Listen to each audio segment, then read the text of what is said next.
Muammar al-Gaddafi, born in 1942 near the coastal city of Sirte in Libya, was one of the most controversial and longest ruling figures in modern Middle Eastern history. Rising to power in 1969, he became the de facto leader of Libya, holding control over the nation for more than 4 decades. His leadership was marked by a unique blend of Arab nationalism, socialist-inspired policies, and an often eccentric personality that drew global attention. Over the years, Gaddafi developed a reputation for both his authoritarian rule and his elaborate attempts to redefine Libya's role on the world stage. However, his long reign came to a dramatic end in 2011 during the wave of uprisings that swept across the Arab world. In August of that year, following months of civil unrest and armed conflict, a popular revolt successfully ousted him from power. Gaddafi managed to evade capture for several weeks, moving through parts of the country that had not yet fallen to rebel forces. But on October 20th, 2011, his attempt to escape came to an end in his hometown of Sirte, where he was captured and killed by rebel fighters. His death marked a historic turning point for Libya and closed the final chapter of one of the region's most enigmatic and polarizing leaders. Muammar al-Gaddafi was the son of an itinerant Bedouin farmer and was born in a tent deep in the Libyan desert. From humble beginnings, he showed remarkable academic talent and went on to graduate from the University of Libya in 1963. A devout Muslim and passionate Arab nationalist, Gaddafi was driven from a young age by a vision to transform his country. He soon began plotting to overthrow the Libyan monarchy under King Idris I. In 1965, he graduated from the Libyan Military Academy and steadily climbed the ranks of the armed forces, while quietly building support among fellow officers for a coup. That moment came on September 1st, 1969, when Gaddafi led a military takeover that successfully deposed King Idris and put him in control of the government. He was quickly named commander-in-chief of the armed forces and chairman of Libya's new governing body, the Revolutionary Command Council. Wasting no time in asserting his vision, Gaddafi removed U.S. and British military bases from Libya in 1970 and expelled most members of the native Italian and Jewish communities in the same year. In 1973, he took another bold step by nationalizing all foreign-owned petroleum assets in the country. Driven by strict Islamic principles, he outlawed alcohol and gambling throughout Libya. Gaddafi also made repeated but ultimately unsuccessful efforts to unify Libya with other Arab nations. He stood firmly against any negotiations with Israel and became a prominent voice in the Arab world, rejecting the Egyptian-Israeli peace process. Known for his bold and often controversial actions, Gaddafi earned a reputation for military adventurism. His government was linked to several failed coup attempts in Egypt and Sudan, and Libyan forces were deeply involved in the prolonged civil war in neighboring Chad. From 1974 onward, Muammar al-Gaddafi introduced a unique form of Islamic socialism, outlined in his infamous Green Book. This ideology blended nationalization of many sectors of the economy with a populist government that, in theory, operated through people's congresses, labor unions, and other mass organizations. But Gaddafi didn't stop there. He pushed forward innovations like the introduction of a new system of government in 1977 called Jamahiriya. This term, a neologism he coined, implied a decentralized confederation that was supposedly more in tune with the people. In 1979, Gaddafi took a step back from formal leadership, but despite claiming to guide a revolutionary, people-powered democracy, he maintained tight control over Libya's power structure. On the international stage, Gaddafi became increasingly unpredictable and erratic. His government began financing revolutionary groups around the world, such as the Black Panthers and the Nation of Islam in the U.S.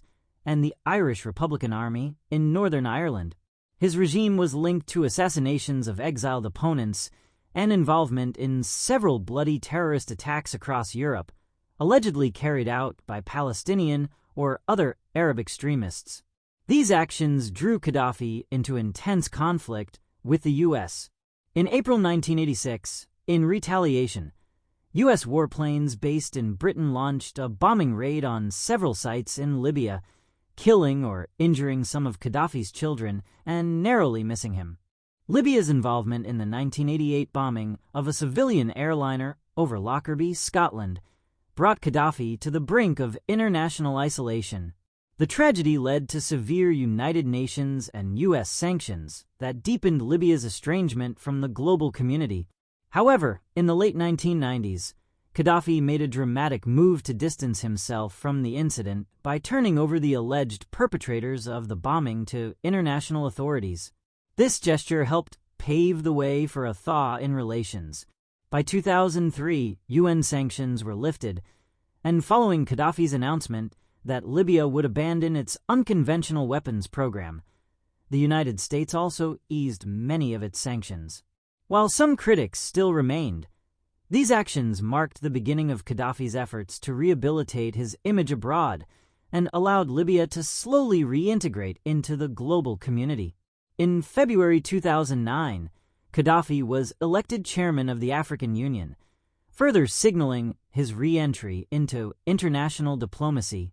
Later that year, he made his first speech before the UN General Assembly, where he delivered a lengthy and highly critical address, even throwing a copy of the UN Charter into the air, sparking controversy worldwide.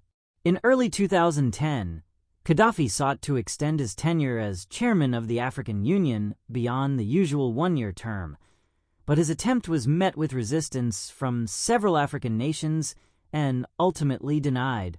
In February 2011, following the dramatic ousting of Presidents Zine al-Abidine Ben Ali in Tunisia and Hosni Mubarak in Egypt, anti-government protests erupted in Libya, starting in the city of Benghazi. As these demonstrations quickly spread across the country, Muammar al-Gaddafi's regime responded with extreme force, trying to crush the uprising with brutality. The government ordered police and mercenary forces to open fire on protesters, while artillery, fighter jets, and helicopter gunships were used to attack protest sites. The violent crackdown drew widespread condemnation from foreign governments and international human rights organizations. The regime's harsh response also began to turn key figures within the Libyan government against Gaddafi. The Libyan Minister of Justice resigned in protest, and several senior diplomats either quit their positions or publicly voiced support for the uprising. On February 22nd, Gaddafi appeared on state television, delivering a defiant and rambling speech in which he refused to step down. He labeled the protesters as traitors and saboteurs, even claiming that they were being manipulated by al-Qaeda and were under the influence of drugs. In an attempt to rally his supporters, he called for them to take up arms and fight against the protesters. As the opposition forces gained momentum in 2011, Gaddafi's grip on power began to weaken. By the end of February, rebel forces had taken control of large swaths of Libyan territory surrounding Tripoli, where Gaddafi remained in power but increasingly isolated. In interviews with Western media on February 28th, Gaddafi still insisted that he was beloved by the Libyan people and denied using violence against the demonstrators. He continued to claim that the opposition was being orchestrated by al-Qaeda. As the rebellion gained ground, international pressure on Gaddafi to step down intensified. On February 26th, the United Nations Security Council unanimously passed a resolution imposing sanctions on the Gaddafi regime, which included a travel ban, an arms embargo, and the freezing of Gaddafi family assets. Just 2 days later, the United States followed suit, freezing $30 billion in Libyan assets linked to Gaddafi. Despite mounting global opposition, Gaddafi's forces seemed to regain some ground. His military retook several areas that had been captured by the rebels earlier in the conflict. As Gaddafi's forces advanced toward the rebel stronghold of Benghazi, the UN Security Council authorized military intervention on March 17th to protect civilians. The air campaign led by NATO caused significant damage to Gaddafi's forces, but didn't deliver a decisive blow to shift the balance of power, resulting in a deadlock between the two sides. In late March, the Gaddafi regime was rocked by the defections of two senior officials from his inner circle, Moussa Koussa and Ali Abdussalam el-Triki. Despite these setbacks, Gaddafi remained defiant, asserting that he would resist any effort to remove him from power. Pro-Gaddafi forces continued to fight on, even in the face of NATO airstrikes. On April 30th, 2011, a NATO airstrike targeted Gaddafi's Bab el-Azza compound in Tripoli, resulting in the death of Gaddafi's youngest son, Saif al-Arab, along with 3 of his grandchildren. Gaddafi, who was reportedly in the compound at the time, miraculously escaped without injury. Despite this, NATO denied that the airstrike was part of a strategy to assassinate Gaddafi personally. In March, the International Criminal Court, ICC, had launched an investigation into potential crimes against humanity by Gaddafi and his supporters. By May 16th, the ICC called for arrest warrants against Gaddafi, his son Saif al-Islam, and Libyan intelligence chief Abdullah Senussi for their role in ordering attacks on civilians during the uprising. These warrants for crimes against humanity were officially issued on June 27th. By August 2011, Gaddafi's grip on power had almost completely crumbled. Rebel forces broke into Tripoli, taking control of much of the city. On August 23rd, they achieved a major symbolic victory by capturing the Bab al-Azza compound, Gaddafi's headquarters in Tripoli. Crowds of jubilant rebels ransacked the compound, destroying key symbols of Gaddafi's regime. Although Gaddafi's whereabouts remained unclear, he continued to release audio messages calling on Libyans to resist the rebels.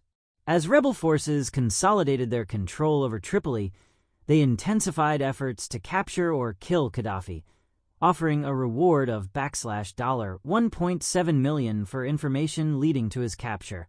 On October 20th, 2011, Gaddafi was finally found and killed in his hometown of Sirte as rebel forces took control of the city, one of the last remaining strongholds loyal to him.